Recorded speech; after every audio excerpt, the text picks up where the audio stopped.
जय जय श्री राम। जय जय श्री राम।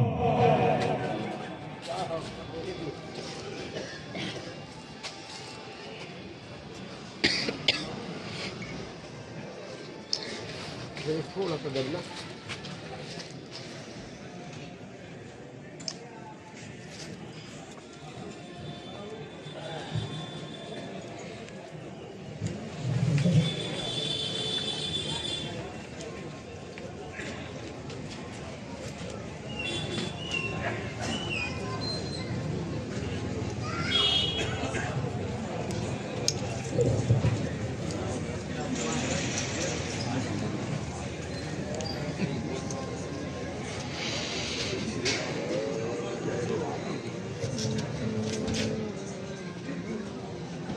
पीछे खड़े हैं सभी से करबद्ध निवेदन है कि पंडाल में आकर विचार पर आकर बैठने की कृपा करें। कार्यक्रम अपना है, सभी के लिए विचार की व्यवस्था की गई है। कृपया जो पीछे खड़े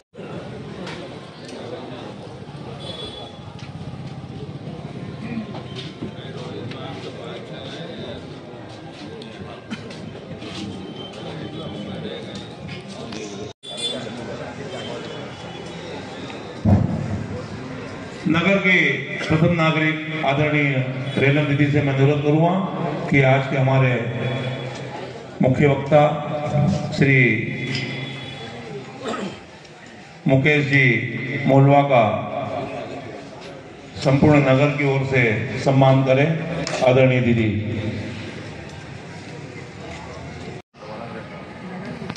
जय जय श्री राम। विजय तिलक जिसके लिए कार सेवकों ने संकल्प किया था कि रामलला हम आएंगे, मंदिर भव्य साल श्रीफल से सम्मान श्री मांगीलाल जी पाटीदार।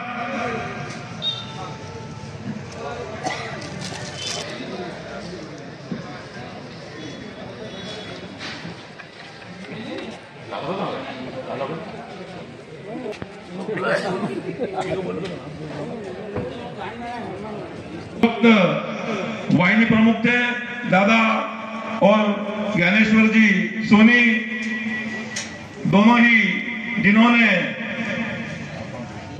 एक वाहिनी का नेतृत्व किया था। भाई वरुण जी सोनी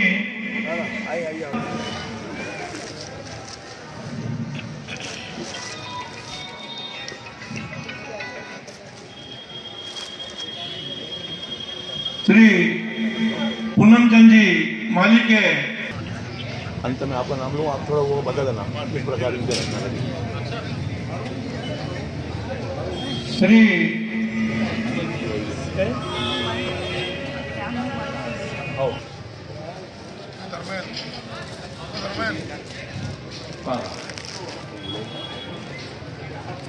आनंदी लाल जी साहब जी जो उस वक्त कार सभा में गए थे, उनके कैलाश जी मिस्त्री के सम्मान के लिए मैं भाई महेंद्र जी सिप्ता और लोकेश जी सरदार को आमंत्रित करूंगा कि वो आए। और भाई कैलाश जी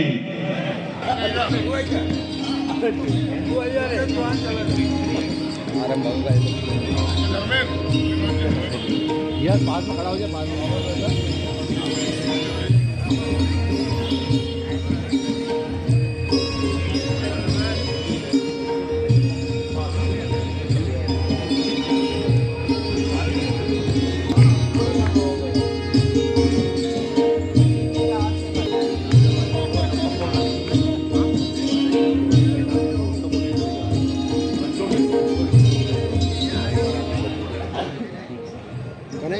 ज्ञानेश्वर जी सोनी के बड़े भाई साहब श्री आगे पीछे हो जाओ, रणछोड़ जी सोनी यहाँ पर बैठे हुए हैं। मैं उनसे अनुरोध करूंगा कि वो मंच पर आकर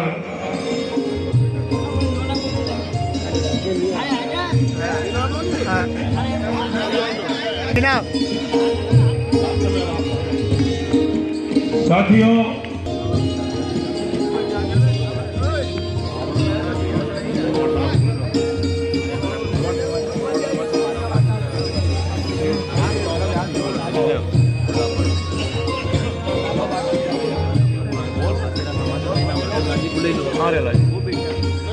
श्री विनोद जी गुप्ता का सम्मान श्री अर्पणलाल जी कसेरा के द्वारा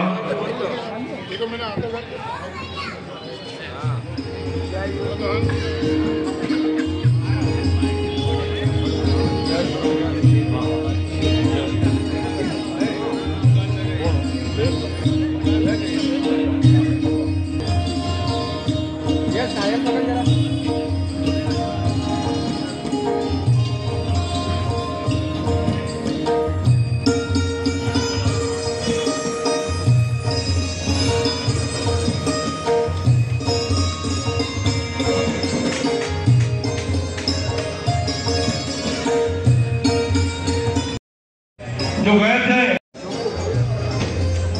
मंजा सिंह मेरे सभी कांसो बंधुओं,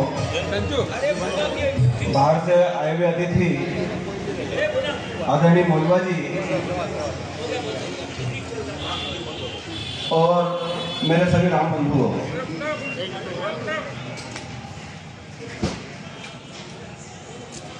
एक गीत था कि कोटि कोटि हिंदू जन का हम ज्वार उठाकर मानेंगे, सौगंध राम की खाते हैं हम मंदिर वहीं बनाएंगे। और आज वो सौगंध हमारी पूरी हुई। एक बहुत ही विपरीत परिस्थिति में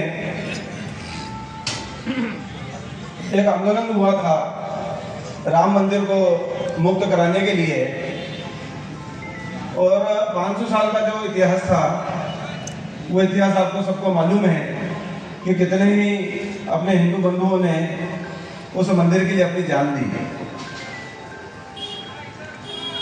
आज वो समय आया है आप सबको यह बताने का कि आज उन बंधुओं की आहुति भी आज पूरी हुई। राम मंदिर के पहले एक आंदोलन चला था, पूरे देश भर में शिला पूजन का कार्यक्रम संपन्न हुआ था। राम जी की शिला आई थी अयोध्या से, और हिंदू समाज से आग्रह किया था कि सभी उसके ऊपर 125 रुपए का चढ़ावा चढ़ाए, ज्यादा नहीं। उस मात्र 125 रुपए से आज ये विशाल हिंदू समाज जो संगठित हुआ है वो हम सबको दिख रहा है। उस 1990 में कार सेवा के लिए रवाना हो गए। मेरे घर में कुछ तकलीफ थी, माताजी मना कर रही थी और भी घर में सब मना कर रहे थे कि मत जाओ भाई, बड़ा आंदोलन है। फिर भी मैं धार तक गया और दादा को बोला कि अबे दादा को कि आप घर में फोन लगा के बोल दो कि मैं यहाँ पे आपके साथ हूँ और मैं कार सेवा करने जा रहा हूँ। 23 वर्षों की उम्र थी। ये वो विजय तिलक जिसके लिए संकल्प लिया था कि सौगंध राम की खाते हैं हम मंदिर वहीं बनाएंगे, उस संकल्प आदरणीय मोलवा जी तो मेरे बच्चे जैसे भी रहे, और इनका बचपना भी मैंने देखा हुआ है। और मंच पर सारे मेरे साथी लोग बैठे हुए हैं, जिसमें कार सेवा में भी मेरे साथ में थे, विशेषकर कैलाश मिस्त्री, हम 90 की कार सेवा में थे। और क्योंकि बोलना तो बहुत कुछ रहता है, पर इतना समय भी नहीं बोले, पर एक याद रास्ता रहती है कि कैसे हमने उस समय में उस कार सेवा में कैसे हमारा जो जोश था, जुनून था, पार्टी के प्रति वफादारी थे, हम बीजेपी से जुड़े हुए हैं, इसमें कोई दो मत नहीं। पर हमारे जो एक टीम थी, हमारे 8-10 लोग, उसमें कैलाश भावसा, अजय दासों जी और इंदर बर्फा, तो उन्होंने सब ने यस कर लिया, हाँ ठीक है हम उपवास करेंगे और भगवान का काम तो तभी हम उपवास मिलेंगे। जिसको उपवास करना जो दिन भर करना हो दिन भर करेंगे। इस प्रकार जब 12 बजे गाँव में और पूरे गाँव में हमने सबको गुलाल लगाया, हर हर घर जाके, दुकान पे जाके। और जब चुनाव हुए और उस करनी से जब बीजेपी का कैंडिडेट जीता तो हमें अपार मतलब खुशी हुई कि यार ये अपन ने जो करा, मेहनत करी, उसका फल अपन को मिला। और रिटर्न में एक बात और कहूंगा कि भगवान का काम अपन ने करा तो रिटर्न में भगवान रखता नहीं है, अपने को देता है। और जब हमारा सम्मान पहली बार हुआ था, भगवान ये इसका अपना जो अपना आदेश आया था राम मंदिर का, उस वक्त दोबारा लगा भगवान ने अपने को रिटर्न बहुत दे दिया है। भाई रमेश दादा जमादारी ने जो सुनाया, अब मैं हमारे बीच उपस्थित राष्ट्रीय कवि श्री मुकेश जी मोलवा से अनुरोध करूंगा कि वो आए और अपनी वाणी से सभी को मंत्रमुग्ध कर दे। चंद भेड़ियों से डर नहीं सकती, ये सिंहों की संतान है, और भरत वंश के इस पानी की अभी तुम्हें कहां पहचान है। राम के देश में रहकर भी राम से जो अनजान है, जरूर वो इंसान नहीं शैतान है, जरूर वो इंसान नहीं शैतान है। बोलो जय जय सिया राम, जय जय सिया राम, भारत माता की।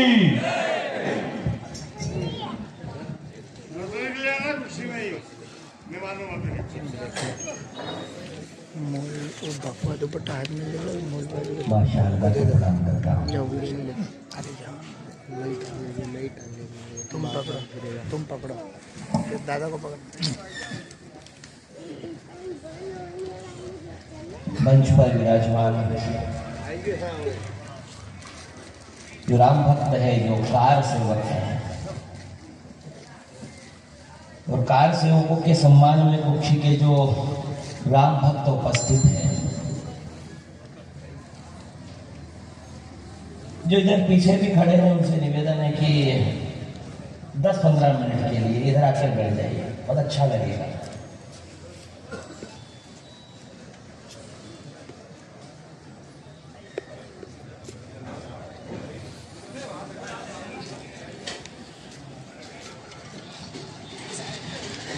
भूत पिशाच निकट नहीं आवे, महावीर जब नाम सुने। जिसे आना है वही आएगा।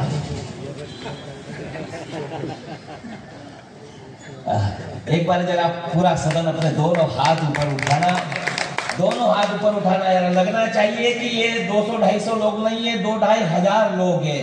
आपकी तालियां बजती हुई इन कार्य सेवकों के सम्मान में, इनको लगे कि सम्यक रूप से पूरा कुक्षीनगर आज आपका अभिनंदन कर रहा है, आपका सम्मान कर रहा है।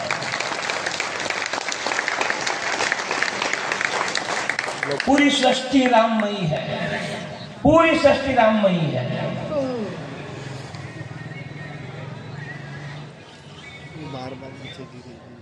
योगेश भैया ऐसा ही होता है।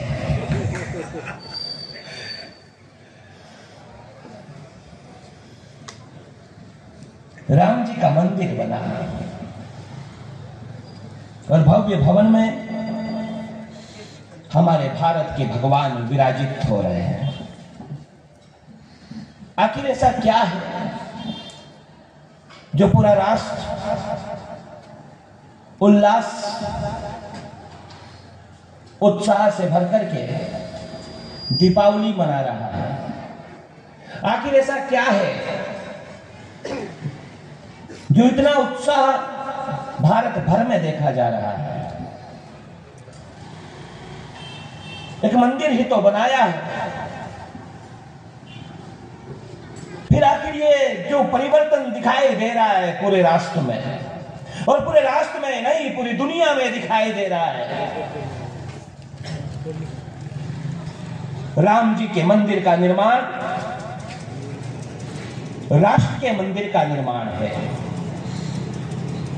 और जब दुनिया का इतिहास लिखा जाएगा या भारत का इतिहास लिखा जाएगा तो उसकी कथा कुछ इस तरह से होगी कि श्री राम मंदिर के निर्माण के पहले का भारत और श्री राम मंदिर के निर्माण के बाद का भारत, और ये जो परिवर्तन दिखाई देगा, उस परिवर्तन की आहट इस भारत में दिखाई देने लगी है। और आहट किस तरह से दिखाई देने लगी है? 22 जनवरी के दिन आप देखिएगा, केवल भारत में ही नहीं, भारत के बाहर भी दुनिया के 206 देशों में जहां जहां भी हिंदू रहता है, जहां जहां भी भरतवंशी रहते हैं, जहां जहां भी मर्यादा पुरुषोत्तम राघवेंद्र के वंशज रहते हैं, पूरी दुनिया में ऐसा कोई चौराहा नहीं बचेगा जिस पर कि दीपोत्सव नहीं होगा, जहां पर कि दीप नहीं जलेंगे। ये परिवर्तन की जो बयार चली है, कुछ लोग प्रश्न कर रहे हैं, दुर्भाग्यशाली है वे, उन्हें उत्सव में सम्मिलित होने का अवसर ही नहीं मिल रहा है, उन्हें आमंत्रण दिया जा रहा है, बुलाया जा रहा है,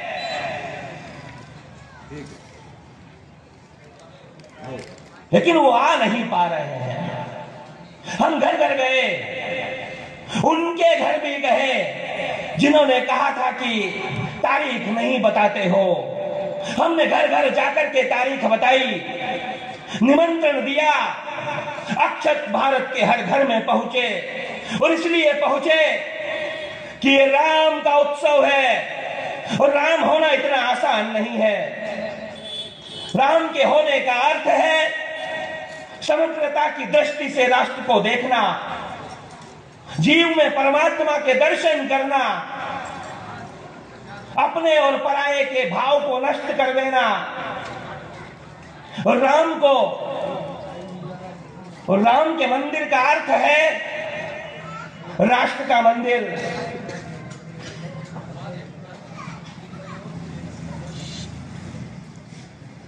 ये राधा आ जाओ ना, बड़ी अपना ही है पूरा, शुद्ध और विशुद्ध रूप से।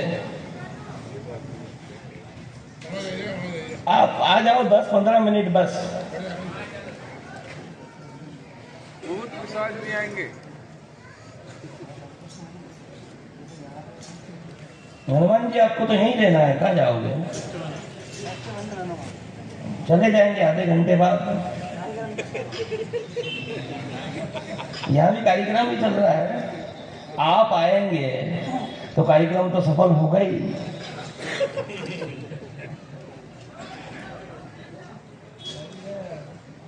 एक बार हनुमान जी के लिए जरा ताली बजा दीजिए। आखिर ये जो मंदिर बन रहा है, इस मंदिर के पीछे की कथा क्या है, इसके पीछे की कहानी क्या है? अभी हम पूरे भारतवर्ष में जा रहे हैं, जो दृश्य दिखाई दे रहे हैं हमें, आप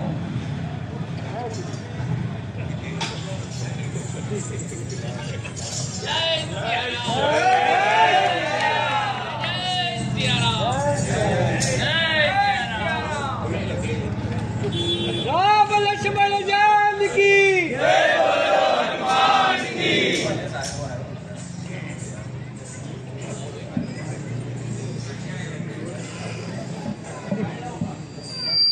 राम जी जब अयोध्या लौटे, वनवास के पश्चात मर्यादा पुरुषोत्तम राघवेंद्र जब अपनी अवध पहुंचे,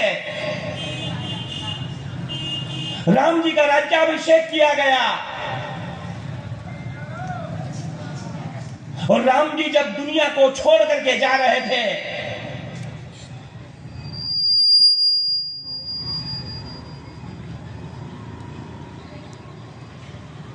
भरत के दो बेटे, अब कुछ मत करो, बहुत अच्छा भाई के लिए, भरत के दो बेटे तक्ष और पुष्कल, तक्ष को तक्षशिला का साम्राज्य दे दिया गया, पुष्कल को पुष्कलावती यानी वर्तमान के पेशावर का साम्राज्य दिया गया।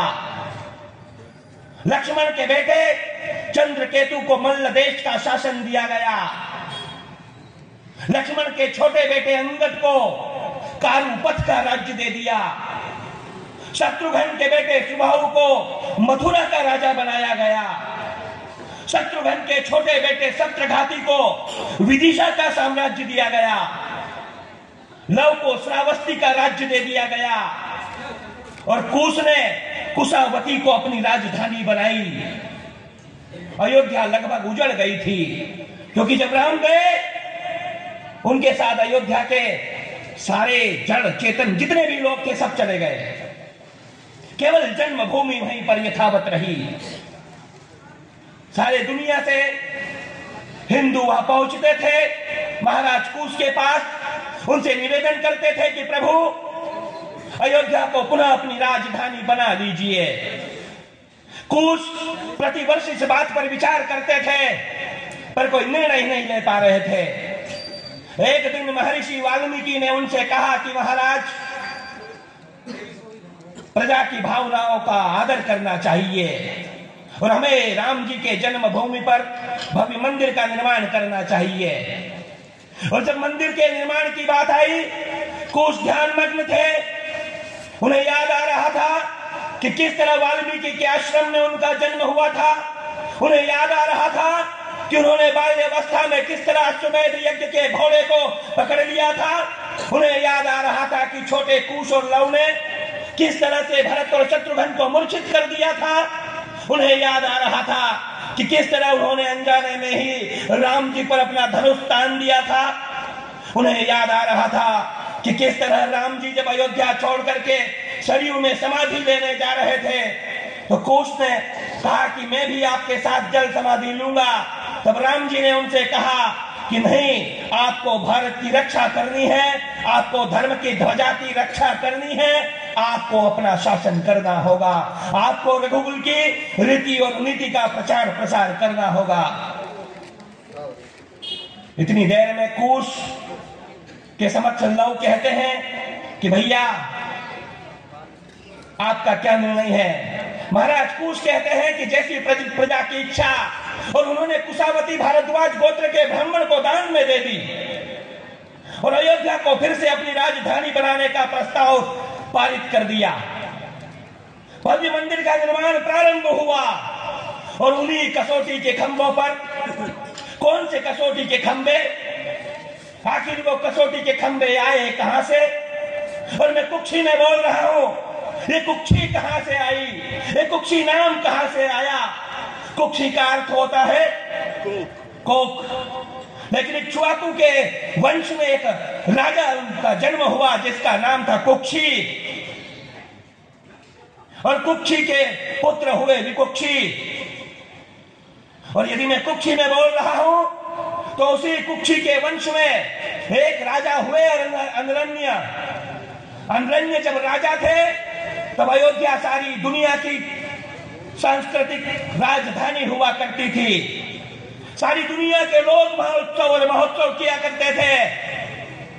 और जब सारी दुनिया के लोग और उत्सव महोत्सव किया करते थे तो लंका का राजा रावण अयोध्या को जीतने के बार बार प्रयत्न करता था। ये कथा, ये युद्ध केवल राम और रावण का युद्ध नहीं था, उसके पूर्व भी, क्योंकि आसुरी वृत्तियां तो सदैव लड़ती है। वर्तमान में भी यही हो रहा है। मंदिर बन रहा है, सब लोग उल्लास से उत्साहित है, घर घर में दीपोत्सव हो रहे हैं, प्रभात फेरियां निकाली जा रही है। जहां तक आजादी के बाद आज तक जहां लाइट नहीं पहुंची थी उस जगह भी अक्षत पहुंचे हैं। लेकिन फिर भी मुट्ठी भर लोग ऐसे आज भी है, ये उस कालखंड में भी थे। राजा अनरण्य पर अचानक से लंका के राजा रावण ने आक्रमण कर दिया। अचानक से हमला हुआ, हम तो उल्लास कर रहे थे। अयोध्या की जनता समझ नहीं पाई। अनरण्य लड़ते लड़ते वीर गति को प्राप्त हुए।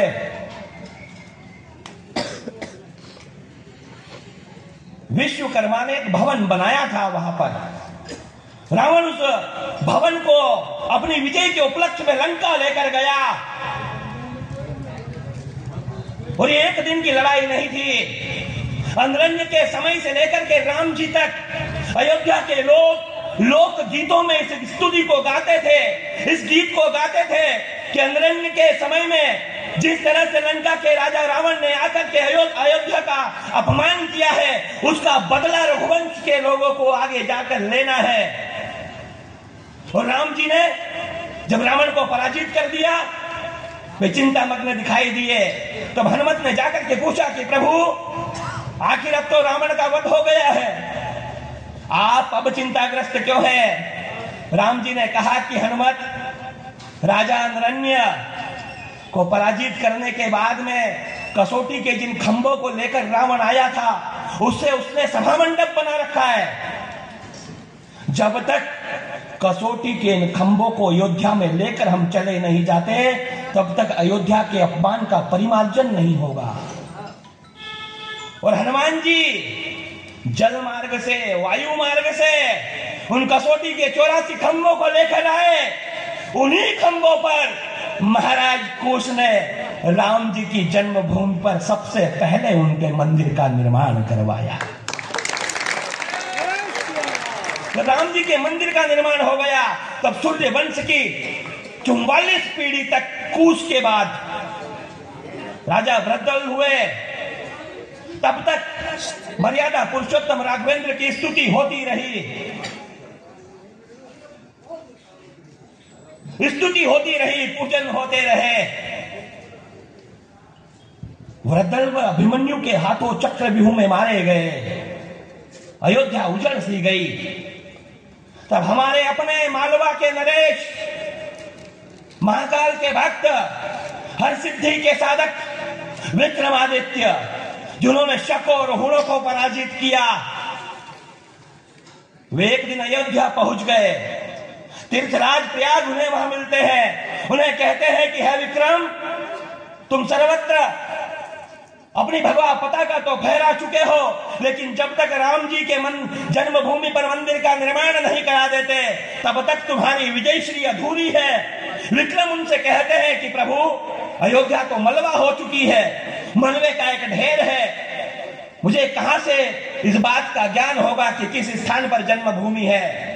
वे कहते हैं कि आप एक गाय की बछिया को लाइए, प्रातःकाल स्नान करने के बाद गाय कुछ बछिया को घुमाइएगा सरयू से 30 धनुष की दूरी पर, और जिस स्थान पर गौ माता के थनों से दूध की धारा बहने लग जाए, समझ लेना कि यहीं पर जन्म स्थान है।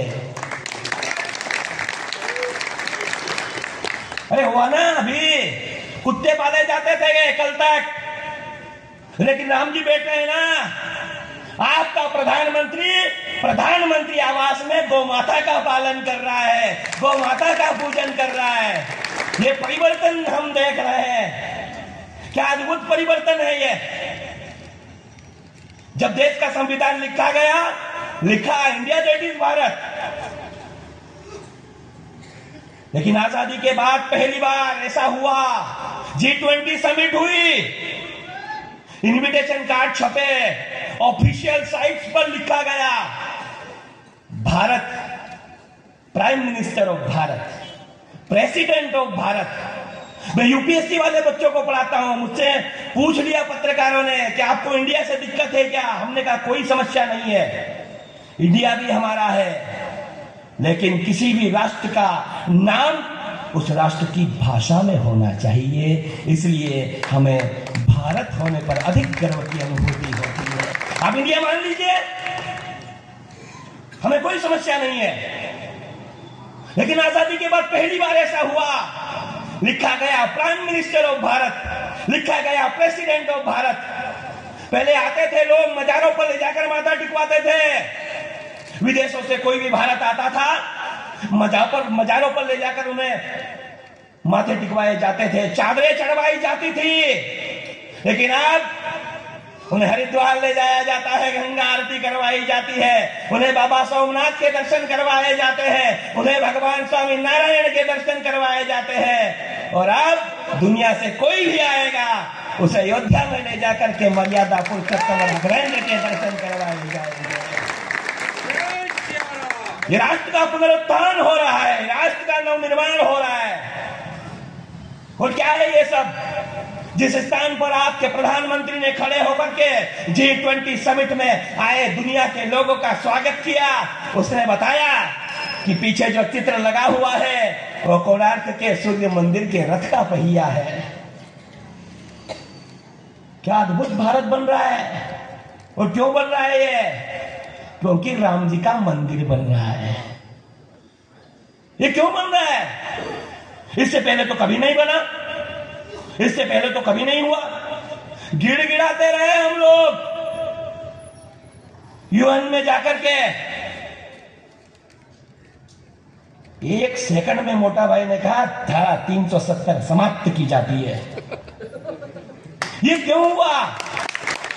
आप समझिए इस बात को। ये इसलिए हुआ कि मर्यादा पुरुषोत्तम राघवेंद्र का मंदिर बन रहा है। मान यानी कि भारत का पुनरुत्थान हो रहा है, राष्ट्र का नवनिर्माण हो रहा है। इसे समझने की आवश्यकता है। घर घर गांव गांव में जो परिवर्तन दिखाई दे रहे हैं। और क्या है राम? हैंसांग आता है हर्षवर्धन के समय, चीनी यात्रियों का सम्राट कहा गया उसे। उसने अपनी किताब में लिखा कि भारत में जातिवाद जैसी कोई प्रथा है ही नहीं। फायान आता है, चीनी यात्री मेगास्थनीज आता है, यूनान से हिंदी का किताब लिखी उसने लिखा चंद्रगुप्त मौर्य के समय का भारत कैसा था। उसने लिखा कि भारत में जातिवाद जैसा कुछ भी नहीं है। ये जातियां आई कहां से? और क्या है राम आपका? क्या है हमारा राम? हमारा राम केवल ब्राह्मणों का राम नहीं है। हमारा राम केवल क्षत्रियों का राम नहीं है। हमारा राम तो जब वनवास होता है, घर से निकलता है, वो निषाद को गले लगाता है, वो केवट को गले लगाता है, वो सबरी के जूठे बेर खाता है। लोग कहते हैं कि राम ने सबरी के जूठे बेर क्यों खाए? हमने कहा इसलिए कि उन्हें पता था कि कलयुग में कुछ मूर्ख लोग होंगे जो जातियों के नाम पर लोगों को विभाजित करने का कार्य करेंगे, समाज को तोड़ने का काम करेंगे। और जो विदेशी आए भारत में, उन्होंने राम जी के मंदिर को हमेशा तोड़ने का सपना क्यों देखा? अंग्रेजों ने भी कभी मंदिर बनाने की ओर ध्यान नहीं दिया। उन्होंने हमेशा ये प्रयत्न किया कि राम जी का मंदिर नहीं बनना चाहिए। मुगल आए, उन्होंने भी आकर के मंदिर को तोड़ करके पुनः निर्माण नहीं हुआ, इस बात के यत्न किए। तुर्क आए, पर्शियन आए, सीरियन आए, जितने भी लोग भारत में आक्रमण करने आए, सबने राम जी के मंदिर को तोड़ने का प्रयास किया। क्यों? क्योंकि वे जानते हैं, और आज भी यह चरितार्थ हुआ है कि इस भारत में केवल एक ही तत्व ऐसा है, केवल एक ही शख्सियत ऐसी है जो इस पूरे भारत को एक करके रख सकती है, और उसका नाम है श्री राम। जय श्री राम। और ये मंदिर क्या है? ये मंदिर, अरे जिन्होंने शपथ पत्र दिए न्यायालय में, शंकराचार्य जी को 10-10 दिन तक दिवाली के दिन गिरफ्तार करके जेल में रखा, वे लोग आज शंकराचार्य जी की जय बोल रहे हैं। ये राम का प्रताप है। कुछ लोगों को समझ नहीं पड़ रही कि पार्टी से इस्तीफा दे कि नहीं दे।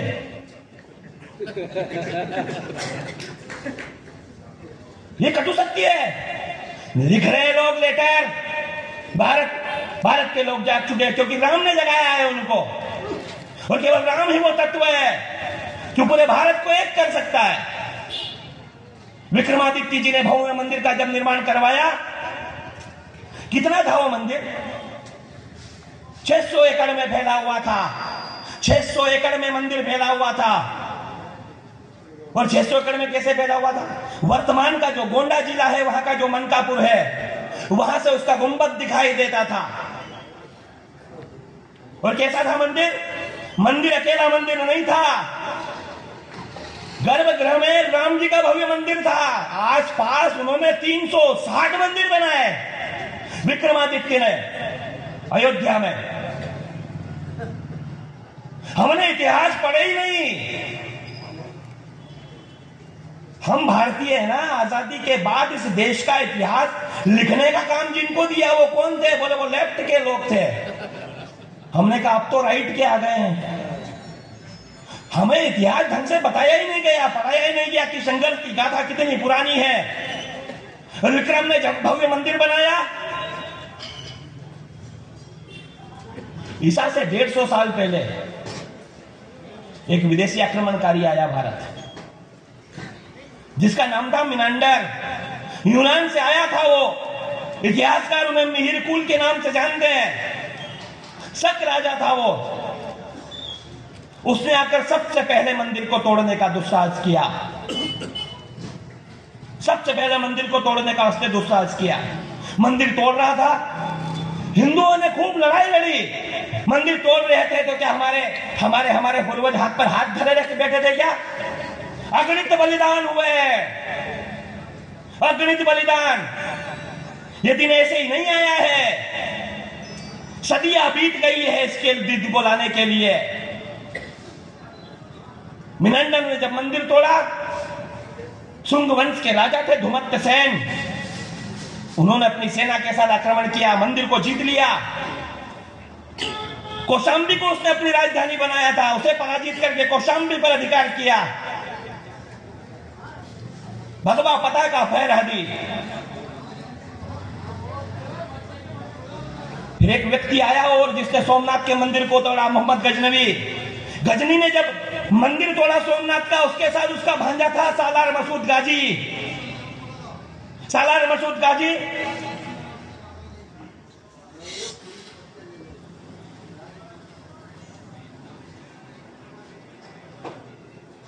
सालार मसूद गाजी जब मंदिर को तोड़ते हुए आ रहा था, वो आया, लाहौर में मंदिर तोड़े उसने दिल्ली में मंदिर तोड़े, सतरीख तक पहुंच गया। सतरीख यानी कि सप्त ऋषियों की धरती थी वो। भाषा का अपभ्रंश हुआ, सप्त ऋषियों की धरती सतरीख हो गई। मंदिर तोड़ते हुए आ रहा था। अयोध्या के राजा उस समय में थे सुहेलदेव और उनकी बेटी चंपा। 9 बरस की बेटी है चंपा सुहेलदेव की। रामनवमी का दिन था, सरयू में डुबकी लगा करके दोनों पिता पुत्री बात कर रहे हैं। पद्मा कह रही है उनसे कि पिताजी, ये जो सालार मसूद गाजी आ रहा है, ये तो गजनवी का भांजा है। और गजनवी ने जब सोमनाथ के मंदिर को तोड़ा तो क्या सालार मसूद आकर के हमारे रघुनाथ के मंदिर को नहीं तोड़ेगा? और यदि ये मंदिर तोड़ने आया तो क्या हम आत्मसमर्पण कर देंगे? हम आत्मसमर्पण कर देंगे? हम शस्त्र रख देंगे क्या? हम पराजय स्वीकार कर लेंगे? सुहेलदेव ने कहा कि नहीं पुत्री, हम युद्ध करेंगे। हमारे पुरखों ने तब भी युद्ध किए थे और हम आज भी युद्ध करेंगे। तब वो 9 बरस की चंपा कहती है कि पिताजी, युद्ध केवल आप अकेले नहीं करेंगे, आपकी ये बेटी चंपा भी सालार मसूद गाजी के खिलाफ युद्ध लड़ेगी। क्या अद्भुत शौर्य से भरा है ये भारत का इतिहास। और दादा, हम जा रहे पूरे भारत में, लोग कह रहे क्या परिवर्तन हुआ? मैंने कहा एक परिवर्तन जो हम देख रहे हैं, ये मेरे भारत का नौजवान, मेरे भारत के लोग, मेरी माताएं बहनें, जितने भी लोग हैं, किसी के भी मोबाइल में कोई फिल्मी धुन नहीं बजती है, केवल राम की धुन बज रही है। ये परिवर्तन हम देख रहे हैं। क्या अद्भुत भारत बना रहे हैं हम लोग। सालार मसूद गाजी आया आक्रमण करने, अपनी सेना को 3 भागों में बांटा उसने। एक को बहराइच की ओर भेजा, एक को अयोध्या की ओर भेजा, एक को प्रतापगढ़ की ओर भेज दिया। मंदिर को तोड़ने का दुष्कृत्य करते हुए आगे बढ़ रहा था। बहराइच में सुहेलदेव ने 17 राजाओं को एकत्रित किया। 17 राजाओं को एकत्रित किया, सम्मिलित रूप से युद्ध लड़ा गया। सालार मसूद गाजी की 4.5 लाख की सेना थी। हिंदुओं ने गाजर मूली की भांति उस मुसलमान की सेना को काट कर फेंक दिया। और कोई मनगढ़ंत नहीं है, पढ़ लीजिएगा बहराइच का युद्ध, बहराइच का युद्ध पढ़िएगा, बैटल ऑफ बहराइच, सब लिखा हुआ है। हमारे यहां पर कहो तो बोले वेद नहीं पढ़ सकते, संस्कृत में लिखे हैं। हमने कहा किसने कहा? आपको हिंदी में चाहिए ना, हम अवेलेबल करवाते हैं। वेद पढ़िए, नहीं पढ़ सकते उपनिषद पढ़ लीजिए, वो भी नहीं पढ़ सकते आरण्यक पढ़ लीजिए, वो नहीं पढ़ सकते ब्राह्मण साहित्य पढ़ लीजिए, वो नहीं पढ़ सकते। प्रस्थान त्रय पढ़ लीजिए, अरे वो तो समझ में ही नहीं आती है। ब्रह्म सूत्र पढ़ लीजिए, वो नहीं आती है। गीता जी पढ़ लीजिए, अर्थ समझ में नहीं आता है कि कृष्ण अर्जुन को समझा क्या रहे हैं। रामचरितमानस पढ़ लीजिए, 24 घंटे लगते हैं। सुंदरकांड पढ़ लो, 60 मिनट नहीं है। अरे तो हनुमान चालीसा तो पढ़ लो। और यदि हनुमान चालीसा भी नहीं पढ़ सकते तो एक विजय महामंत्र है, श्री राम जय राम जय जय राम, श्री राम जय राम जय जय राम, वही पढ़ लीजिए। क्या अद्भुत भारत बना रहे हैं हम लोग, और वो पढ़ रहे हैं सब लोग सर्वत्र। अद्भुत भारत बना रहे हैं हम लोग। थालार मसूद गाजी की सेना को काट दिया गया, उसके बाद 250 वर्ष तक किसी विदेशी आक्रमणकारी ने भारत पर आक्रमण नहीं किया, किसी ने भी हिम्मत नहीं हुई किसी की। यदि आक्रमण करेंगे तो ये हिंदू हमें गाजर मूली की तरह काट देंगे। फिर एक दिन आया, मनोज घड़ी आई, 16वीं सदी, और वो आई कैसे? वो हमारी गलती से आई ना। राणा सांगा का पहला वार खानवा का युद्ध हुआ बाबर के साथ। खानवा का युद्ध, आगरा के निकट है खानवा। बाबर को हरा दिया राणा सांगा ने, जिंदा छोड़ दिया, रहम की भीख मांगी, जाने दिया। भागते भागते सरयू की तरफ। उस समय में श्यामानंद जी मंदिर की पूजा करते थे, भव्य मंदिर था, पूजा कर रहे थे श्यामानंद जी। आश्रम बनाकर कुटिया में रहते थे। ख्वाजा खजस अब्बास मूसा आसिकान नाम का व्यक्ति आता है, फकीर, श्यामानंद जी से आकर के कहता है कि मुझे आपके रब की, आपके अल्लाह के, आपके खुदा की, आपके राम की भक्ति करना है। हमारे संत तो बड़े भोले वाले होते हैं। रख लिया उसको आश्रम में।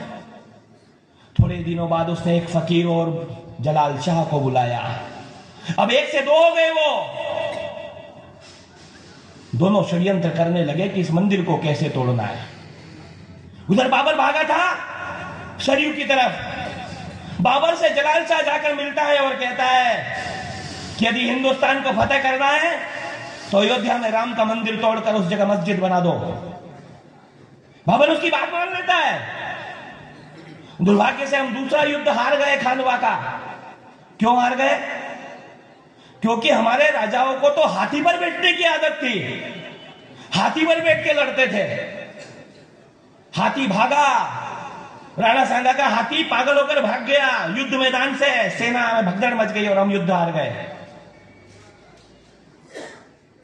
लेकिन आजादी के बाद पहली बार ऐसा हुआ, आपका प्रधानमंत्री, ये इसलिए क्योंकि राम जी का मंदिर बन रहा है। पहली बार बीएसएफ के जवानों के लिए बुलेट प्रूफ जैकेट की व्यवस्था कोई करता है तो आपका प्रधानमंत्री करता है।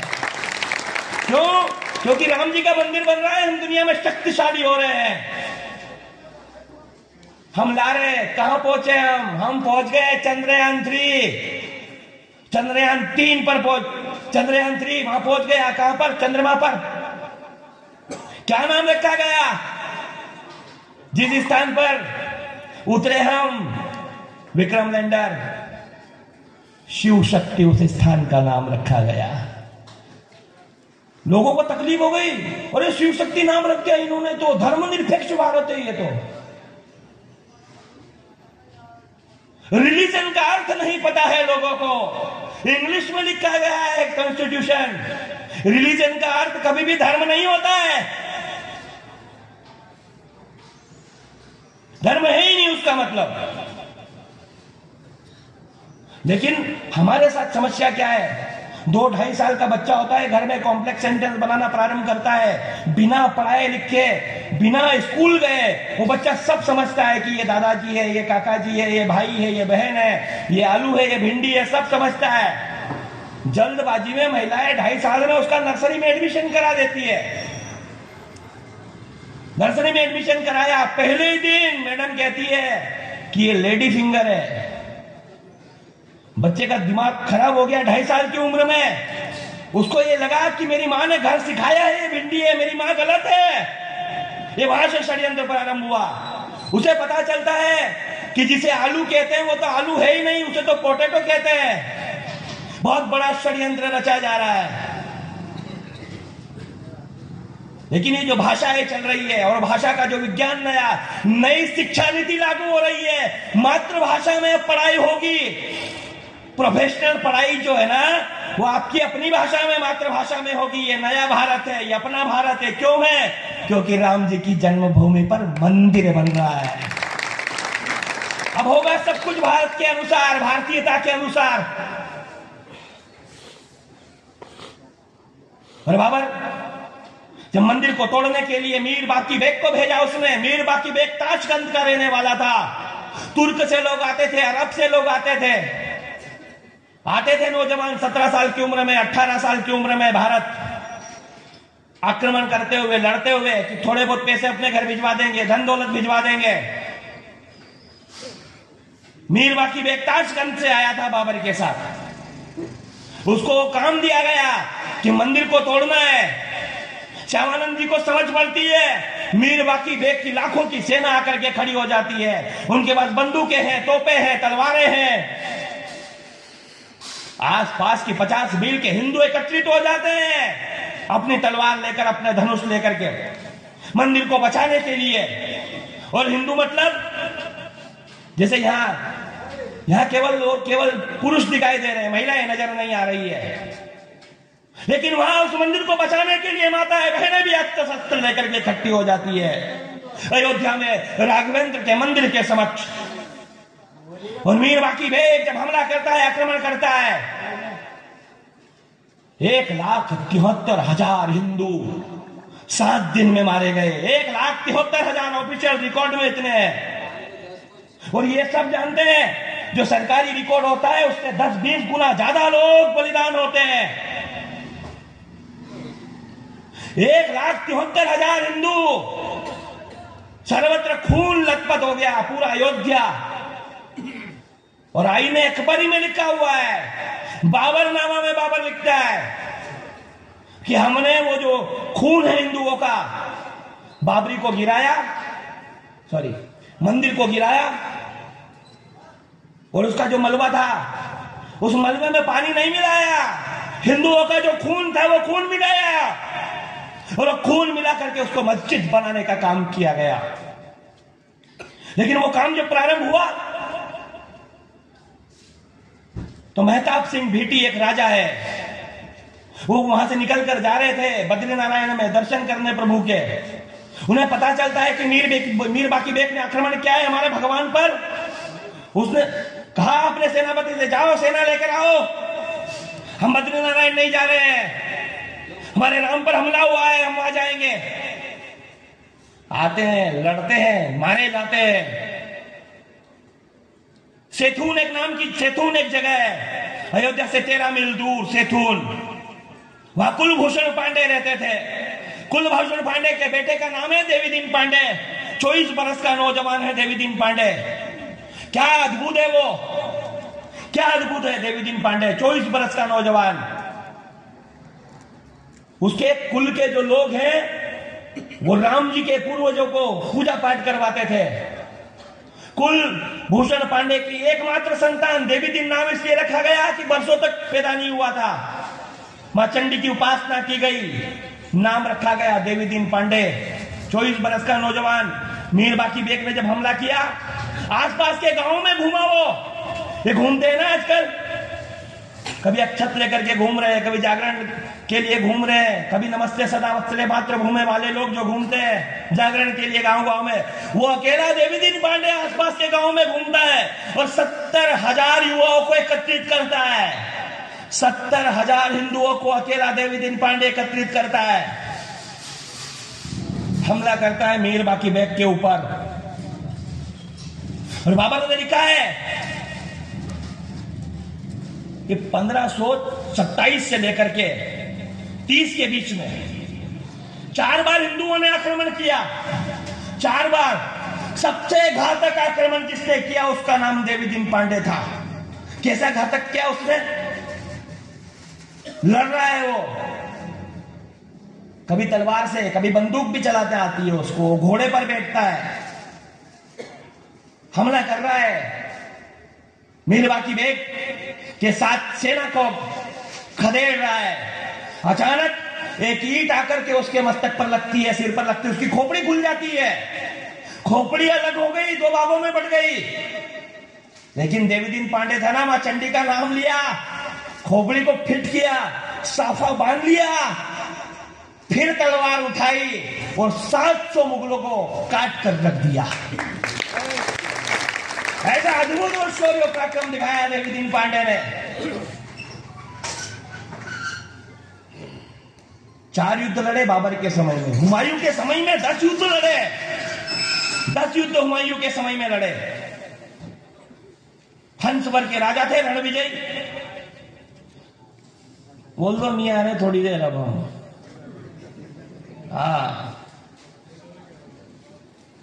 ये सौभाग्य मनाइए, ये सच में ये सौभाग्य मनाइए कि ये लोग थे, ये लोग थे, वे लोग थे, तो आज का दिन हम देख रहे हैं। हमारे भरोसे रहते तो क्या होता ये सोचिए, हम यहां एकत्रित नहीं हो पा रहे हैं। क्षमा करना, ये कथा इसीलिए सुनाई जाती है, ये सम्मान ये किस लिए? ये इसलिए कि आने वाली पीढ़ी जागरण को समझे, संघर्ष को समझे कि आकर ऐसे ही नहीं बना दिया है। अरे कोई भीख में नहीं मिली है जन्मभूमि हमको, हम लड़े हैं उसके लिए। और कौन राम, जिस राम की आप पूजा करते हैं वो राम दुनिया के इतिहास में कहीं ऐसा देखने को नहीं मिलेगा कि किसी देश का भगवान अपना मुकदमा खुद अदालत में लड़ता है। हमारा राम न्यायालय में खुद वादी बन करके अपना केस लड़ता है। और ये कब, ये आजाद भारत की बात कर रहे हैं हम। आजाद भारत में बड़े संघर्षों के बाद ये मिला है हमको, इसका मूल्य समझने की आवश्यकता है। देवीदीन पांडे की खोपड़ी उड़ गई। राणा रणविजय है, हंसवर के राजा, अपनी पत्नी जयराज कुमारी के साथ बात कर रहे हैं कि मेरा भी मन करता है कि देवीदीन पांडे की तरह मैं भी जाकर के या तो लड़ते लड़ते बलिदान कर दूं या मुगलों को खदेड़ दूं। जयराज कुंवर ने तलवार दी, उठाई, अपने पति के हाथ में रख दी, कहा कि हुक्म, रोका किसने, जाइए लड़िए। वो कहता है कि मुझे तुम्हारी चिंता है। उसने कहा कि मेरी चिंता मत कीजिए, मेरी चिंता करने की आवश्यकता नहीं है। आप यदि विजय होकर आए तो मैं विजय तिलक करूंगी, और आप यदि रण में बलिदान हो गए तो उसी दिन मैं खुद तलवार उठाकर के मैदान में कूद पड़ूंगी। क्या महिला थी। और राजा रणविजय की मृत्यु के बाद, बलिदान के बाद, महेश्वरानंद के साथ मिलकर के, अपने गुरु महेश्वरानंद के साथ मिलकर के युद्ध लड़ती है रानी, युद्ध लड़ती है। हुमायूं के समय में 10 युद्ध लड़े गए। अकबर दिन में इलाही धर्म चलाया था। अरे 20 बार लड़े हैं उससे हम, 20 बार अकबर के समय में लड़े हैं हम लोग। अनेकों युद्ध, हर युद्ध का वर्णन करे समय नहीं है। फिर औरंगजेब का शासन आ गया। वैष्णवदास, चिमटाधारी, नागा साधु, औरंगजेब जब आक्रमण करता है जन्मभूमि पर, नागा साधु एकत्रित हो जाते हैं। वैष्णव संप्रदाय के लोग चिमटा बजाते हुए हजारों की संख्या में प्रकट होते हैं, मुगलों को खदेड़ते हैं। और जब सेना कम पड़ने लगती है, आगरा में गुरु गोविंद सिंह लड़ाई लड़ रहे थे, उनको बुला लिया जाता है। सिख लोग भी आकर के लड़ाई लड़ते हैं जन्मभूमि के लिए। राम किसके हैं? राम सबके हैं। सिख गुरु गोविंद सिंह जी भी आकर जन्मभूमि के पक्ष में लड़ाई लड़ते हैं। लड़ रहे लड़ाई गुरु गोविंद सिंह जी। अंग्रेजों का शासन आ जाता है। अंग्रेजों के शासन में भी हिंदू लड़ता रहता है। निरंतर 78 युद्ध लड़े हमने, 78 टाइम, 1527 के बाद लेकर अब तक 78 युद्ध लड़े। लिखित रूप से 4.5 लाख से अधिक हिंदुओं ने बलिदान दिया। अंग्रेजों का शासन आ गया। कनिंघम लिखता है अपनी किताब में, चलता रहा, देश आजाद हो गया, एक दिन मूर्तियां प्रकट हो गई, पूजा करने की अनुमति मांगी की गई, दे दी। ऑब्जेक्शन था, सरकार वैसी थी, ताले लगा दिए गए। न्यायालय में केस लड़ रहा है आपका राम, हमारा राम जो भगवान है, और जो मजिस्ट्रेट घर में पूजा करके जाता है कि भय प्रकट कृपाला दीन दयाला कौशल्या हितकारी, वो जाकर के वहां लिखता है कि राम जन्मभूमि पर राम के जन्म के प्रमाण है क्या? क्या स्थिति कर दी राम के देश में बरसों तक। फिर क्या हुआ? आया 1986 का वो समय, ताले खुलवाए बोलते हैं लोग, बोले उन्होंने खुलवाए थे, हमने कहा खुलवाए थे तो थैंक यू, पर अदालत के फैसले पे खुलवाए ना। अदालत का फैसला था हिंदुओं के पक्ष में, ताले खुलो। फिर आया समय जागरण का, महाअभियान का, कार सेवा, 2 कार सेवा, 1990 की वो कार सेवा, मुलायम सिंह की सरकार थी, निकले आडवाणी जी, रथ यात्रा निकले लेकर सोमनाथ से। बड़ी टेंशन हो रही थी 4 दिन पहले तक लोगों को, आडवाणी जी को नहीं बुलाया है।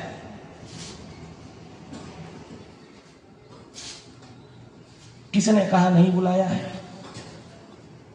बहुत टेंशन हो रही कि 2 शंकराचार्य जी नहीं आ रहे हैं। तुम शंकराचार्य जी को मानते हो? पहले कह रहे थे कि हमें निमंत्रण नहीं दिया गया है, किस बात के लिए दिया जाए? हम तो ये भी कहते किस बात के लिए दिया जाए। 21 वकील खड़े किए थे तुमने न्यायालय में राम जी के खिलाफ, शपथ पत्र दिए थे और कहा था कि राम के जन्म का प्रमाण नहीं है, ये तो काल्पनिक है।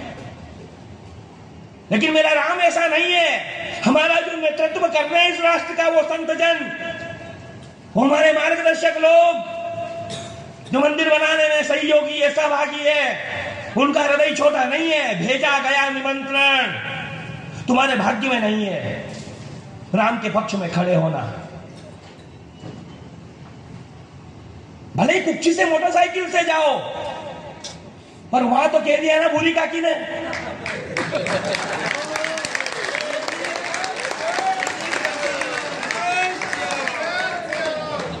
बात ये नहीं है, बात केवल राम की है। यह आक्रोश इसलिए है कि यदि आप राम को मानते हैं ना, तो छोड़ दीजिए ना ऐसे लोगों को, या फिर ढोंग करना बंद कीजिए रोज उठ करके। हो क्या रहा है? हम राम जी के, अरे हम लोग भी बड़े ढोंगी है, हम लोग, हम सब, हमें बड़ा डर लगता है। हम आसपास देखते हैं कि भाई हमारी पहचान वाला मुल्ला तो नहीं बैठा है कि हमें इधर नारा लगा दूं वो नाराज हो जाए। हिंदुओं के शौर्य की गाथा है राम जन्मभूमि की कथा, या कोई किंतु परंतु जैसा सवाल ही नहीं उठता है। पूनम भैया वृंदावन में हम थे, अभी पत्रकार, मैं संचालन कर रहा था, सारे साधु संत बैठे थे, पत्रकार आ गए हमारे पास में। आपको नहीं लगता है कि मंदिर पे जल्दबाजी हो रही है? आपको ऐसा नहीं लगता है कि ये बीजेपी को लोकसभा में फिर से लाने के लिए हो रहा है? मैंने कहा तुमको दिक्कत क्या है? हम तो वो लोग हैं जो सदियों से इस बात की प्रतीक्षा कर रहे थे कि जिस दिन दिल्ली की सरकार भगवा उड़कर आएगी, उस दिन जन्मभूमि पर भव्य मंदिर का निर्माण हो जाएगा। हुआ ना, किया है ना उसने।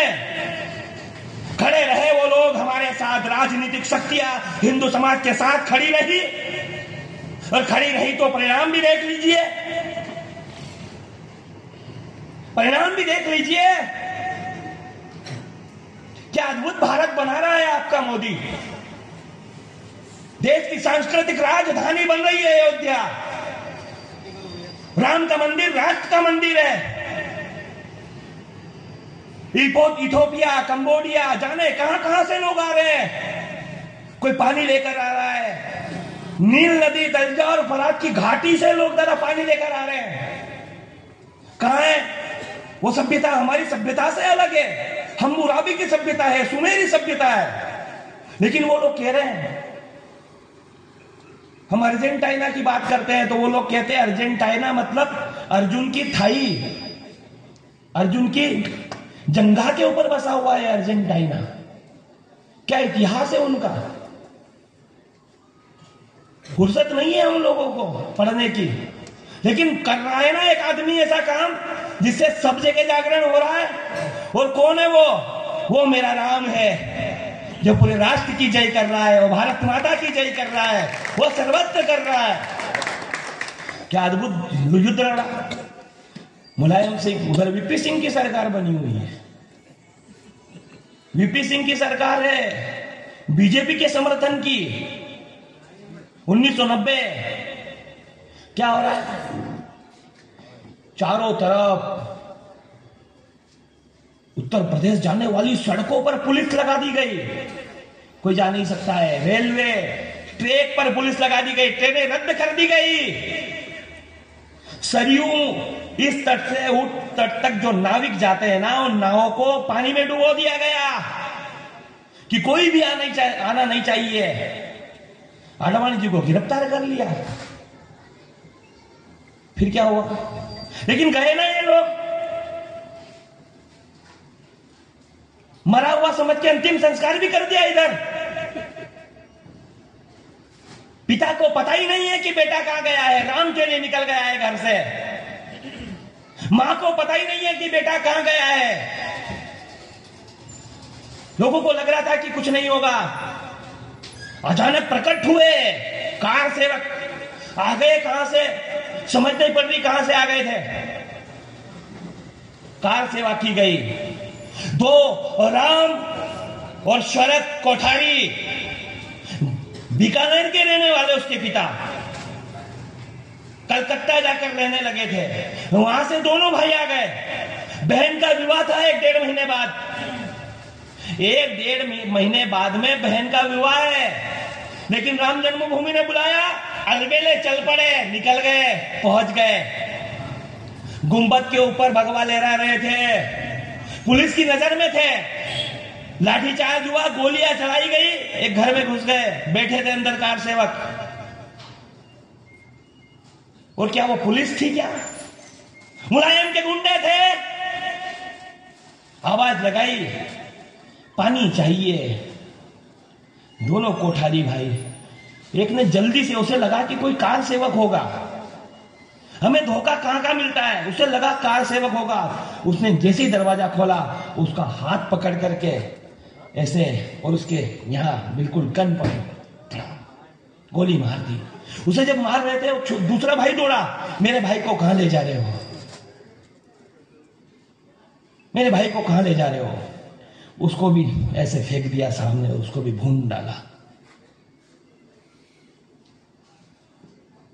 कुछ लोग गए उसकी मां के पास, उसकी मां के पास गए कुछ लोग, और कहा कि ये आरएसएस के लोगों ने, ये विश्व हिंदू परिषद के लोगों ने, ये बजरंग दल के लोगों ने तुम्हारे बेटों को मरवा दिया है।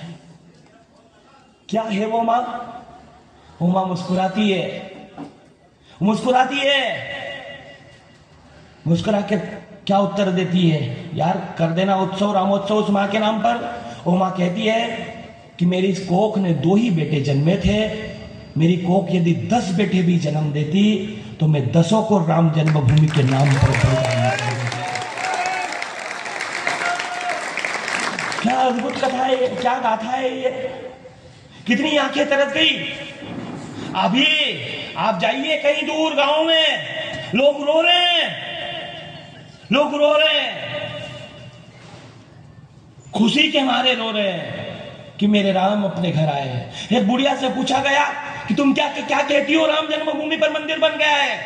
उसने रोते हुए कहा कि मेरी उम्र भी मोदी को लग जाए। क्या अद्भुत। लोग कह रहे अरे ये राम जी का मंदिर है कि मोदी का? मंदिर तो राम जी का है, लेकिन उसे बनाने का सौभाग्य नरेंद्र मोदी को मिला है। समस्या किसको है? हम कह रहे हैं ना, हाँ ठीक है, सब कुछ स्वीकार है राम के नाम पर, हमको सदियों का बलिदान। कार सेवा हुई, अटल जी गए राष्ट्रपति के पास में, समर्थन वापस लिया, आडवाणी जी को गिरफ्तार कर लिया, वीपी सिंह की सरकार गिरा दी। सरयू मैया का पानी रक्तिम हो गया, पूरा खून। 4 ट्रक लाशें तो पता नहीं उठाकर कहाँ फेंक दी गई। वो भी एक माँ का इंटरव्यू आ रहा था, कहा कि 4 ट्रक लाशें मेरे सामने से उठा के ले गए। सरयू मैया में जैसे पटिए तैरते हैं ना नदी में, वैसी लाशें तैर रही थी। ऑफिशियल रिकॉर्ड में है कि 10 कार सेवक मारे गए। ऑफिशियल रिकॉर्ड में लोग कहते हैं कि 10,000 से अधिक लोगों ने बलिदान दिया होगा। कितने अपने घर नहीं पहुंचे तब से लेकर आज तक, लेकिन राम जी के लिए बलिदान दिया ना, तो उल्लास भी है। आज पूरा राष्ट्र राममयी है। दूसरी कार सेवा की तैयारी की गई। सरकार थी कल्याण सिंह की, पलक फावड़े बिछाए गए। ट्रेनों में रिजर्वेशन के बिना ही रिजर्वेशन में जा रहे हैं लोग। 1992 की जो कार सेवा थी बड़ी अद्भुत थी। दिल्ली में नरसिंह राव की सरकार थी, वहां से फोन लगाया जाता है और ये कहा जाता है कि हमें यह सूचना प्राप्त हो रही है कि कुछ लोग कार सेवा मंदिर की ओर बढ़ रहे हैं, मस्जिद की ओर बढ़ रहे हैं।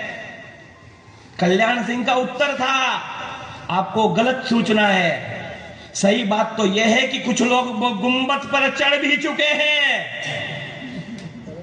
ढांचे को गिराया भी जा चुका है। प्रतीकात्मक कार सेवा करेंगे 1992 की था। प्रतीकात्मक कार सेवा करेंगे, रेत ले जाएंगे, चबूतरे पर रखेंगे, कार सेवा हो गई। भाषण चल रहे थे सबके। एक बालिका खड़ी होती है जिसे सारी दुनिया आज साध्वी ऋतंबरा के नाम से जानती है।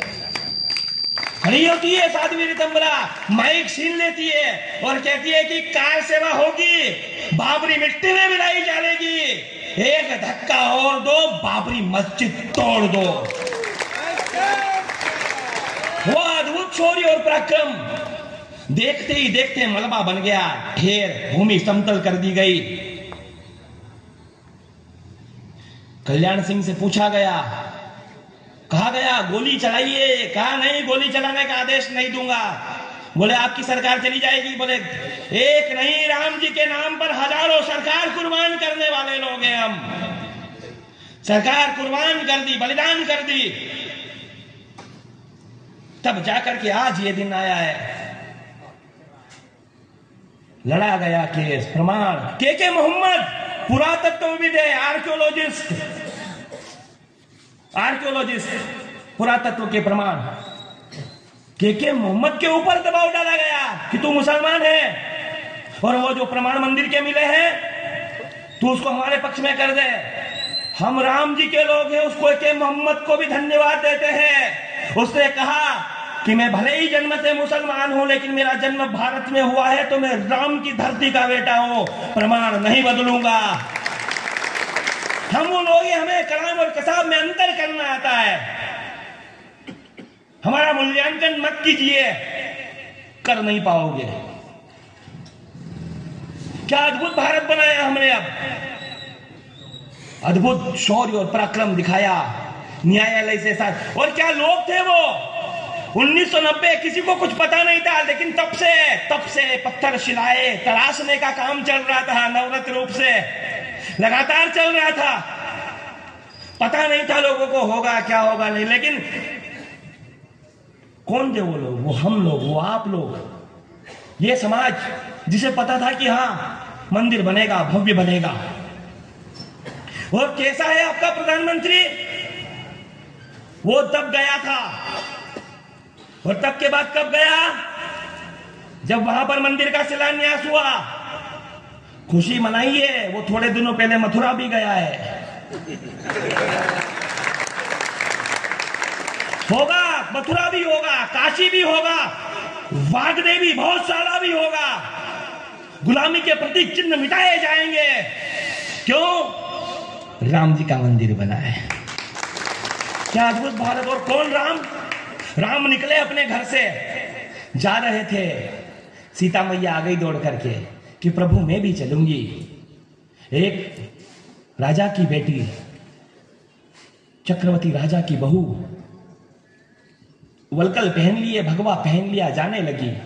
राम जी ने कहा कि नहीं सीते तुम यहीं पर रुको। कहा कि नहीं मैं भी चलूंगी। क्यों?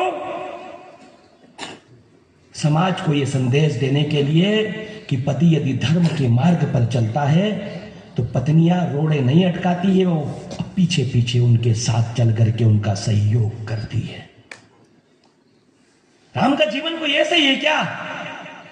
लक्ष्मण आ गया एक भाई, क्या अद्भुत भाई है वो, आ गया दौड़ करके, भैया मैं भी चलूंगा। कहा कि नहीं लक्ष्मण, तुम माता पिता की सेवा करना। लेकिन लक्ष्मण को कौन मना कर सकता था? नहीं भैया मैं चलूंगा। अब कहा जाओ मां सुमित्रा से आज्ञा लेकर आओ। और क्या होता है परिवार, और क्या है राम होने का अर्थ? मां सुमित्रा की सौतन का बेटा है राम। लेकिन लक्ष्मण जब आज्ञा लेने गया तो सुमित्रा ने कहा कि लक्ष्मण तुम जा तो रहे हो, पर मेरे राम को वन में अकेले छोड़कर मत आ जाना। क्या अद्भुत रही होगी सुमित्रा। राम के सोने के बाद सोना और राम के उठने से पहले उठ जाना, और सपने में भी अपने भाई राम के खिलाफ कोई विचार मन में मत लाना। लक्ष्मण ने कहा मां जब करती हो, सपना तो सपना होता है, उस पर किसका कंट्रोल है? सपना तो कुछ भी आ सकता है। लेकिन मां सुमित्रा ने कहा कि मेरे दूध को लजाएगा क्या? तब आपके लक्ष्मण ने, हमारे लक्ष्मण ने क्या प्रतिज्ञा ली? उसने दुनिया का इतिहास साक्षी है, काल चक्र साक्षी है, यह सूर्य और चंद्र साक्षी है। आपके लक्ष्मण ने, हमारे लक्ष्मण ने, राम के लक्ष्मण ने, इस भारत के लक्ष्मण ने क्या प्रतिज्ञा ली? उसने कहा कि मां तू यदि ये चाहती है कि तेरा लक्ष्मण भैया राम के खिलाफ कोई सपना भी नहीं देखे, तो तेरे चरणों की सौगंध है मां, तेरा ये लक्ष्मण 14 बरस तक सोएगा भी नहीं। क्या अद्भुत भाई बनाए हैं। और गए राम, केवट को गले लगाया, निषाद को गले लगाया, आगे बढ़े। वो जटायु तो पक्षी था ना, गिद्ध था। गिद्ध तो मांस खाते हैं, पर जटायु ने कहीं किसी संत की कथा सुन ली, कहा मैं शाकाहारी शाकाहारी। शाकाहार संत की तरह था जटायु, पक्षी था, गिद्ध था। सीता का हरण करके रावण ले जा रहा है।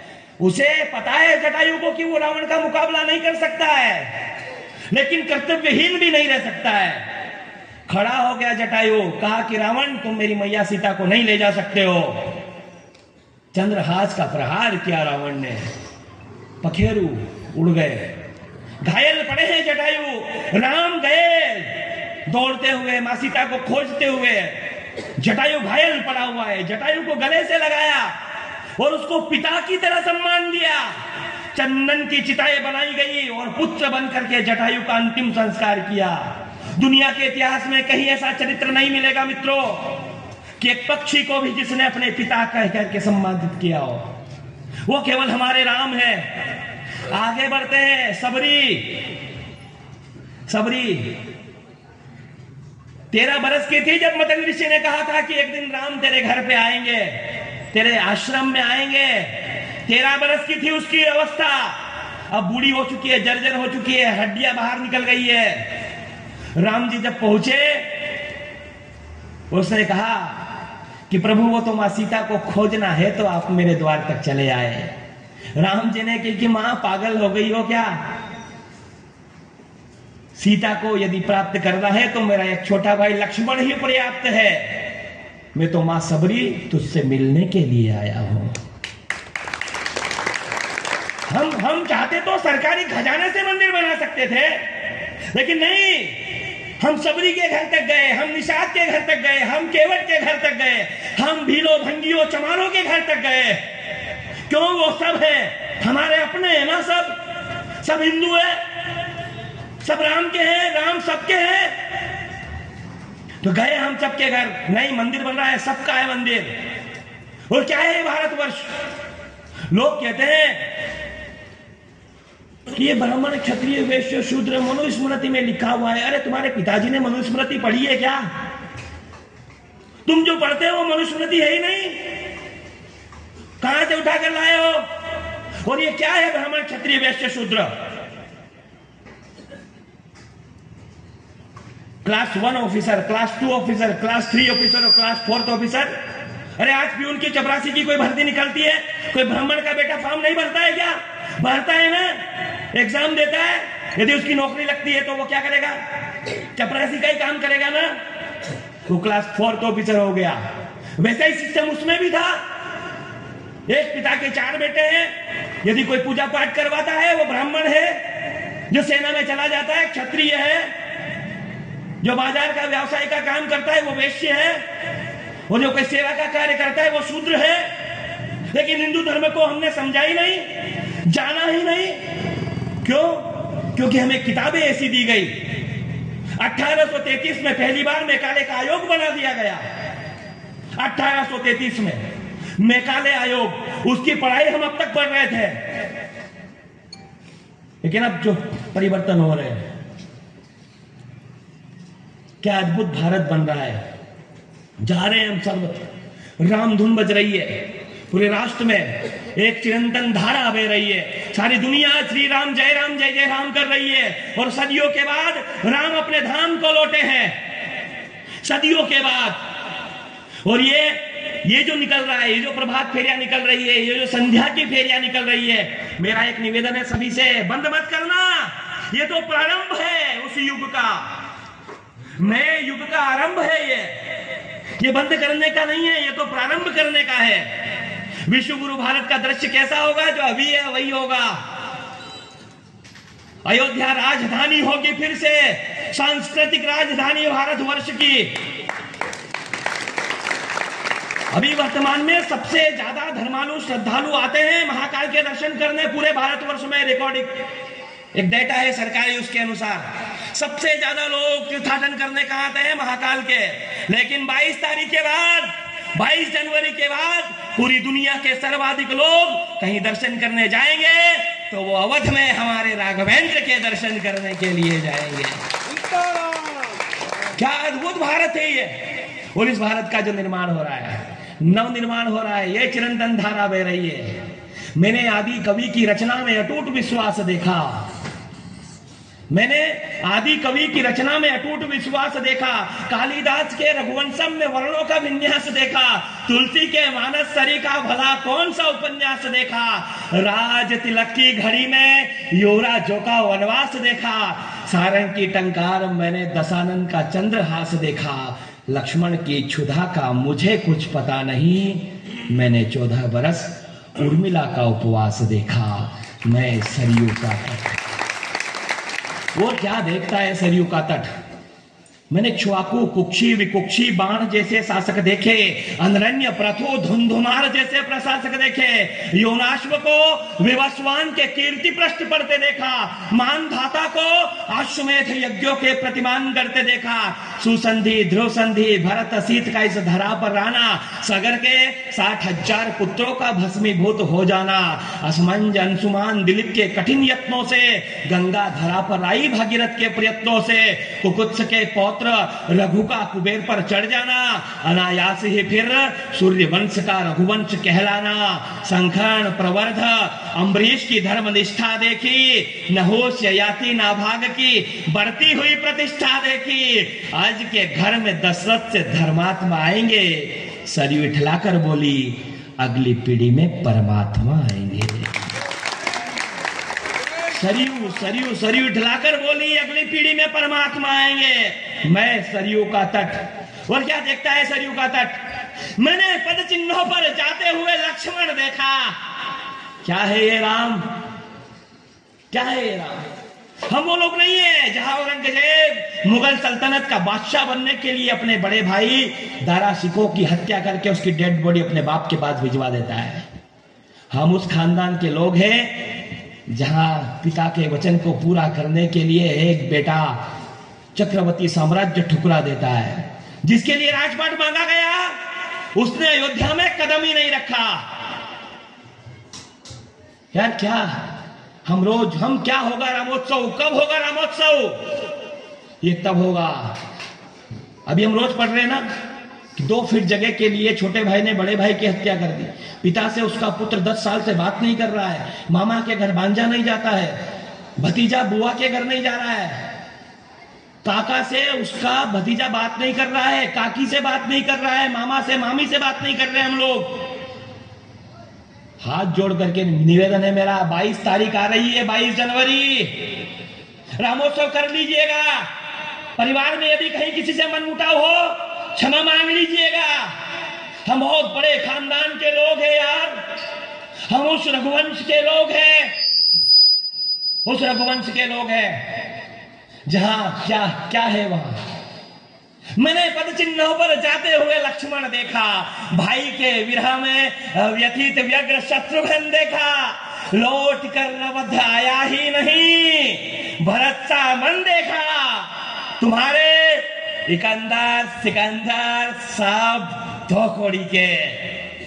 मैंने राम की चरण पादुका का शासन देखा।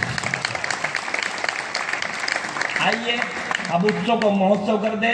जो पीछे भी बैठे सब लोग अपने स्थान पर खड़े हो जाइएगा, जरा आगे आ जाइएगा। हिंदू राष्ट्र बनाओ, बनाएंगे ना दादा? हिंदू राष्ट्र बनाओ, बनेगा, हिंदू राष्ट्र ही है ये। हिंदू राष्ट्र बनाओ। आप भी जो दूर है आ जाइए, थोड़े पास में बोलो आपको आ जाइएगा।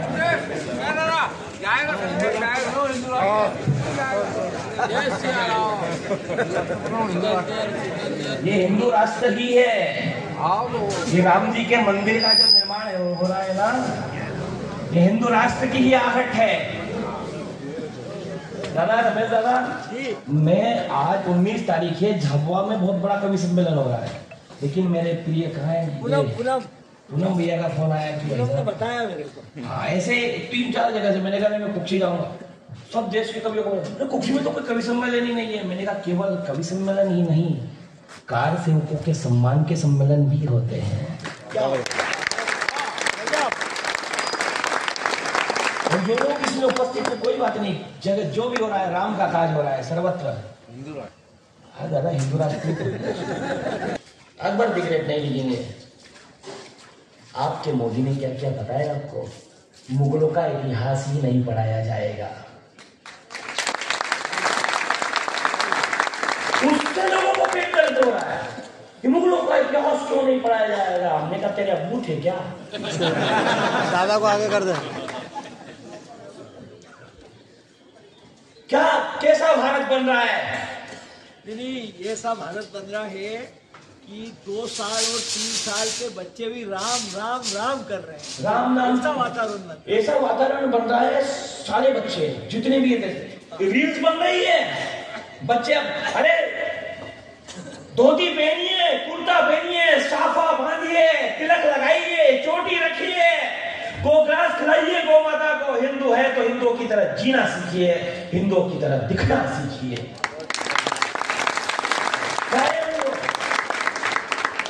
मैं जिन बच्चों को पढ़ाता हूँ IAS बनते हैं, IPS बनते हैं, लेकिन किसी भी दुनिया की किसी भी यूनिवर्सिटी में जाकर के लेक्चर देने का काम पड़ता है। हम एक ऐसे विद्यालय से, एक ऐसी पाठशाला से निकले लोग हैं। नमस्ते सदा वत्सले मातृभूमि, उस पाठशाला से निकला विद्यार्थी है नरेंद्र मोदी। सर्वत्र भारत माता की जय जयकार हो रही है। यह अद्भुत भारत का निर्माण है। और ये क्यों हो रहा है? क्योंकि मेरे राम अवध में आए हैं, सदियों के बाद आए हैं। और दादा आप लोग, आप सब, आपने जो विनोद भैया ने बताया यार, रमेश दादा आप, मतलब मैं तो इनकी गोद में खेला हूं। मतलब लोगों का अंतिम संस्कार कर दिया, समझ लिया कि मर गया है, पिंडदान कर दिए इधर कहा से हो गए। 3-4 महीने बाद, 6 महीने बाद घर लौटे हैं। हमारे राम सदियों बाद लौटे हैं। तो हर घर दिवाली मनाई जाएगी, उत्सव होगा, महोत्सव होगा। इसलिए होगा क्या परिवर्तन हुए हैं? एक जनजाति महिला द्रौपदी मुर्मू देश की राष्ट्रपति है। वो क्या परिवर्तन हुआ इस देश में? राष्ट्रपति बनाया है ना। गुड़ीसा का रहने वाला एक हल्दरनाथ एक धोती लपेटता है अपने तन पे, एक धोती केवल। उड़िया भाषा में उसको जितना साहित्य याद है दुनिया में किसी को याद नहीं होगा, उसको लिखते नहीं आता है, उसे पद्मश्री मिलता है। ये हमारी पिटोल की रहने वाली भूरी बाई मंडने बनाती है, उसे पद्मश्री मिलता है। 126 वर्ष के शिवानंद, उन्हें पद्मश्री मिलता है। क्यों? क्योंकि राम आए हैं। निषाद का भी सम्मान होगा। केवट का भी सम्मान होगा, जटायु का सम्मान भी होगा, गिलहरी का सम्मान भी होगा। ये राम राज्य की आहट है सर्वत्र। और भारत कैसा भारत बनाया है, अद्भुत भारत।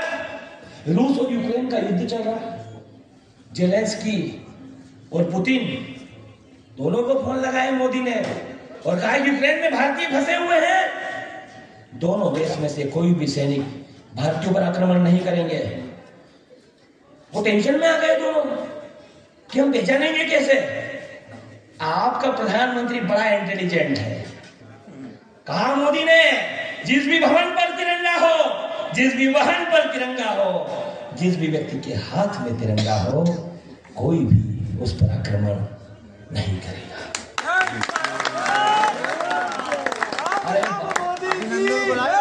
अभिनंदन को लाए कि अभी ला रहे ना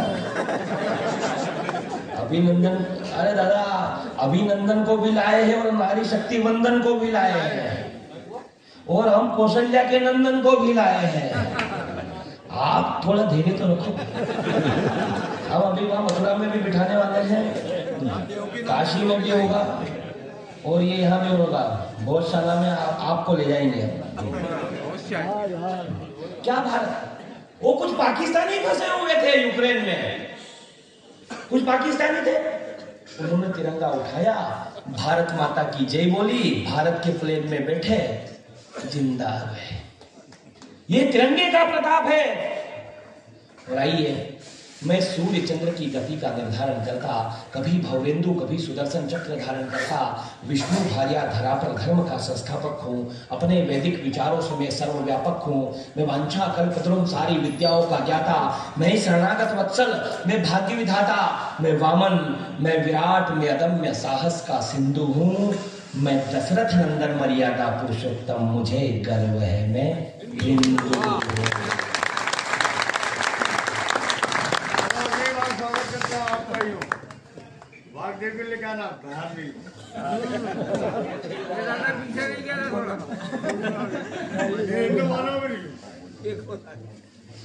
आइए हम उत्सव करें। कहीं नहीं, अब हो गई अपनी गाड़ी से बात, तो अब आप चिंता मत करो।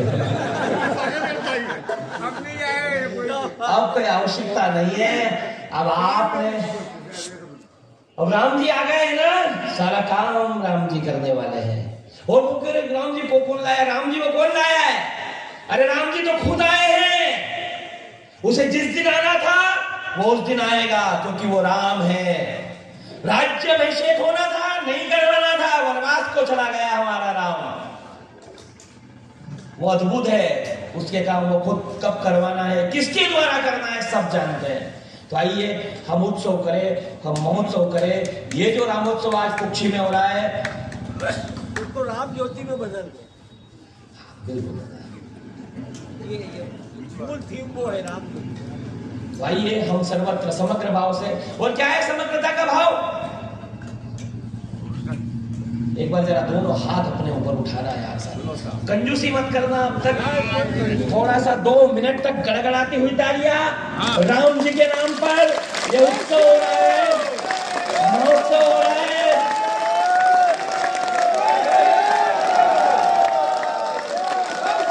वंदे मातरम, जय श्री राम।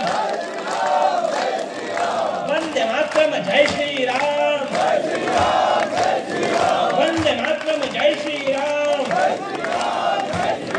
वंदे मातरम, जय श्री राम। वंदे मातरम, जय श्री राम। वंदे मातरम, जय श्री राम। आपकी तालियां देश की सेना के नाम, आपकी तालियां देश के वैज्ञानिकों के नाम, आपकी तालियां देश के शिक्षकों के नाम, आपकी तालियां देश के किसानों के नाम। जय श्री राम, जय श्री राम। आपकी तालियां मां सबरी के नाम। जय श्री राम, जय श्री राम। आपकी तालियां निषाद के नाम। जय श्री राम, जय श्री राम। आपकी तालियां केवट के नाम। जय श्री राम, जय श्री राम। आपकी तालियां कार सेवकों के नाम। जय श्री राम, जय श्री राम। आपकी तालियां मिस्टर मोदी के नाम। जय श्री राम, जय श्री राम। वंदे मातरम, जय श्री राम। जय श्री राम, जय श्री राम। वंदे मातरम, जय श्री राम। जय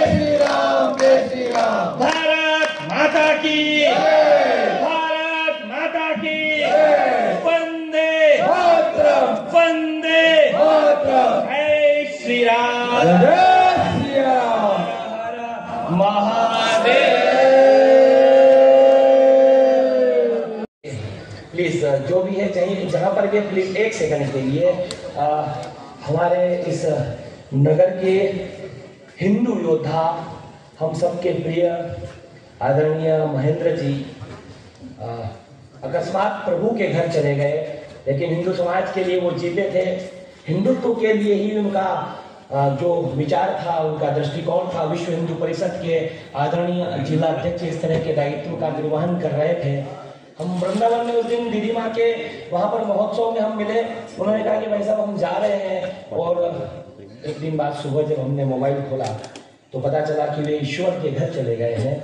तो ऐसी दिव्यात्मा के लिए, ऐसी पुण्यात्मा के लिए हम सब नगर के लोग ये चाहते हैं कि सभी मिलकर के आज हम रामोत्सव कर रहे हैं, लेकिन वो भी वहाँ देख रहे होंगे कि कुक्षी के लोग उन्हें किस तरह से याद करते हैं। तो हम सब 1 मिनट का मौन उनके नाम पर रखते हैं।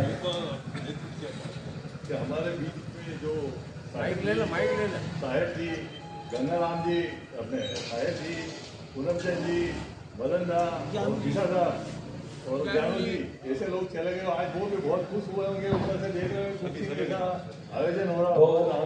तो उन कार सेवकों के लिए जो हमारे बीच में नहीं है, और हमारे आदरणीय महेंद्र जी, इन दिव्यात्माओं के लिए हम सब इस रामोत्सव में